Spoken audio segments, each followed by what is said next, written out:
একতরফা ভালোবাসাগুলি এমনই হয়, একজন পাগলের মতো ভালোবেসে যায় আর একজন পাগল ভেবে শুধু অবহেলা করে যায়।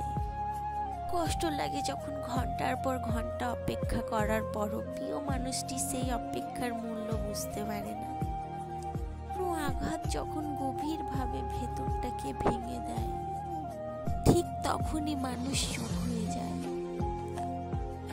রিলেশনটা দুজনে করলেও রাত জেগে কান্নাটা কিন্তু শুধুমাত্র একজনকেই করতে হয়।